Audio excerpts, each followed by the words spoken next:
तालियों से वेलकम करेंगे।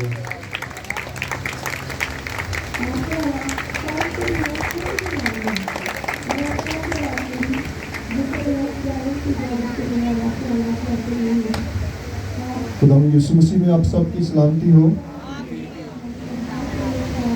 आप सब भी एक दूसरे को कहें खुदावंद आपको बरकत दे। थोड़ा सा हिले जुले, काफ़ी देर से आप बैठे हैं, थोड़ी सी आवाज़ करें इसकी, थोड़ी सी इको भी छोड़ो। Hallelujah, praise God, hallelujah. खुदावंद का शुक्र करें कि आप ज़िंदगी ज़मीन पर हैं और उसके हुजूर में हैं। और बहुत सारे लोग जो हैं वो आज का दिन नहीं देख पाए, वो इस दुनिया से कूच कर गए हैं। तो आप मुबारक लोग हैं जो खुदा की हुजूरी में बैठे हुए हैं, क्योंकि खुदा के हुजूर में आने से ही आपकी बेहतरी होती है।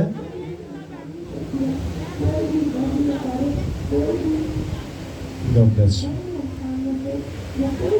मैं चाहूंगा जोर से खुदा के जलाल की तालियां बजाते हैं। हालेलुया, खुदा उनका शुक्र करते हैं।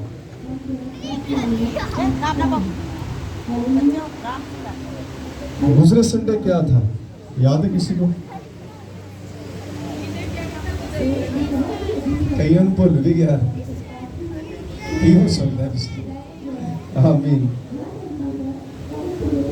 तो गुजरे संडे हमने यीशु मसीह की मुर्दों में से उठने की ईद को मनाया था। तो वो खुशी जो है सिर्फ इतवार तक महदूद ना रहे, बल्कि ये खुशी आपने हर रोज मनानी है। अब यीशु मसीह जी उठा है और हमने ये सीखा था, अब जी उठे यीशु को आपने लोगों को बताना है कि यीशु जी उठा है, क्योंकि आपको तो पता है वो जी उठा है, लेकिन जिनको नहीं पता उन्हें कौन बताएगा? जिस तरह से उन खवातीन ने जो यीशु मसीह की कब्र पर गई, जब उन्होंने यीशु मसीह को जिंदा पाया, गवाही आकर दी और कहा कि जाओ मेरे शागिर्दों को जाके बताओ कि यीशु जी उठा है। तो आज आपको भी जाकर लोगों को बताना है कि मेरा यीशु जी उठा है। हालेलुया। आए अपना दाहिना हाथ खुदा की तरफ बढ़ाएंगे और अपने ईमान का इजहार रसूलों का अकीदा करते हुए करेंगे। मैं ईमान रखता हूँ खुदा कादिर मुतलक बाप पर, जिसने आसमान और ज़मीन को पैदा किया, और उसके इकलौते बेटे हमारे खुदा यीशु मसीह पर, जो रूहुल कुद्दस की कुदरत से पेट में पड़ा, हमारी मरियम से पैदा हुआ, पेंतुस पिलातुस की हुकूमत में दुख उठाया, मसलूब हुआ, मर गया और दफन हुआ, तीसरे दिन मुर्दों में से जी उठा, आसमान पर चढ़ गया और खुदा कादिर मुतलक बाप की दाहिनी तरफ बैठा है, जहां से वो जिंदों और मुर्दों की अदालत करने को आएगा। मैं ईमान रखता हूँ रूहुल कुद्दस पर, पाक कुलिया कलीसिया पर, मुकद्दसों की रफ़ाकत, गुनाहों की मुआफ़ी, जिस्म के जी उठने और हमेशा की ज़िंदगी पर। आमीन। तशरीफ़ रखें सब। और कितने लोग अपने साथ खुदा का कलाम लेकर आए? वो अपने हाथ थोड़ी सी इको कम करना, ज़्यादा इको कम करें।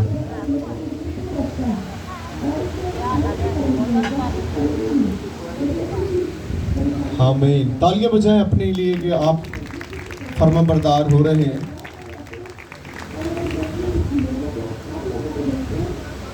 बाज़ औक़ात हम अच्छी आदतों को अपनाना नहीं चाहते। कभी कभी हम चिड़बाजी कर लेते हैं कि ऐसे नहीं करना, और ये जो तरबियत पजीर लोग नहीं होते वो नुकसान उठाते हैं। आपको यहाँ पर तरबियत दी जाती है कि आपने किस तरह से खुदा के साथ चलना है। चर्च का मकसद क्या है? खुदा के घर में आने का क्या मकसद है? कि हम अपनी टेढ़ी राहों को सीधा कर सकें। तो ये एक दिन का काम नहीं है। हम समझते हैं शायद एक संडे जाएंगे तो हम आज़ाद हो जाएंगे, آزاد ہو جاتے ہیں، لیکن ایک ہے جو ایک ٹریپ، ایک جال وہ بچھاتا ہے، پھر وہ آپ کو پھنسا لیتا ہے.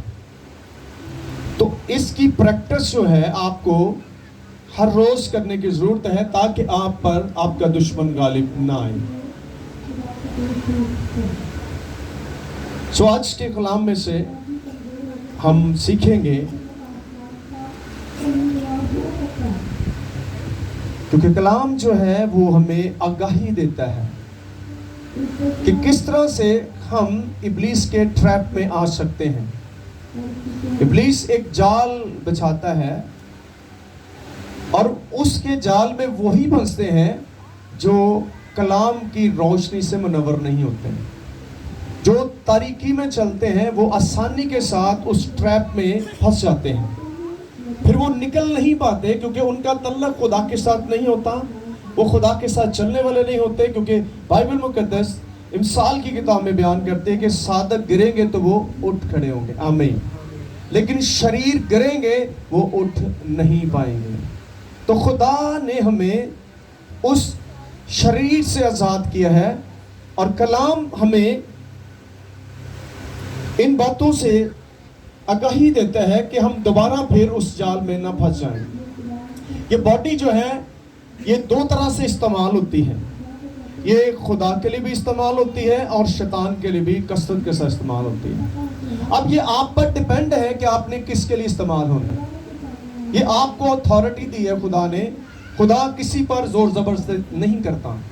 خدا نے انسان کو فری ول دی ہے، آزاد مرضی دی ہے کہ وہ کس چیز کا انتخاب کرتا ہے. آپ جان سکتے ہیں کہ باغ عدن میں خدا نے فری ہینڈ دیا تھا. آدم اور حوا سے کیا کہا تھا کہ آپ باغ کے سارے درختوں کے پھل کر سکتے ہو. کتنے درختوں کے؟ ہاں جی بھائیو، کتنے درختوں کے؟ صرف ایک درخت کے پھل کو آپ نہیں کر سکتے. اب کھانے والے زیادہ تھے اور منع کیا ہوا ایک ہی پھل تھا، لیکن افسوس کہ انسان نے ان ساروں کو چھوڑ کر ایک کا انتخاب کر لیا اور ان سے بھی وہ محروم ہو گئے. تو آج بھی ایسا ہو سکتا ہے. چوائس ابلیس بھی آپ کو دیتا ہے، چوائس خدا آپ کو بھی دیتا ہے. استثنا کی کتاب میں لکھا ہے، میں نے موت، زندگی، لعنت اور برکت کو تیرے سامنے رکھ دی ہے، اب تو احتیاط کر. یہ لفظ بڑا اہم ہے، احتیاط. بی کیئرفل ہونا بہت ضروری ہے. اگر آپ احتیاط نہیں برتیں گے تو آپ نقصان اٹھائیں گے. اور اس لفظ کی آپ کو ہر جگہ پر ضرورت پڑتی ہے. اس کے بغیر آپ کبھی بھی ایک بہتر زندگی نہیں گزار سکتے. اس لیے ہمیں ہر روز خود کو مضبوط کرنا ہے.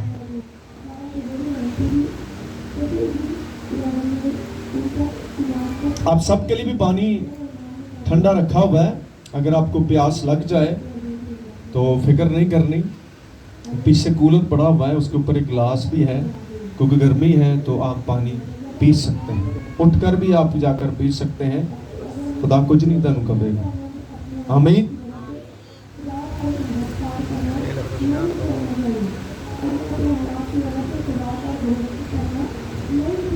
سو آج 3 باتیں ہم سیکھیں گے کلام میں سے. 3 پوائنٹس ہوں گے جن کا جاننا بہت زیادہ ضروری ہے.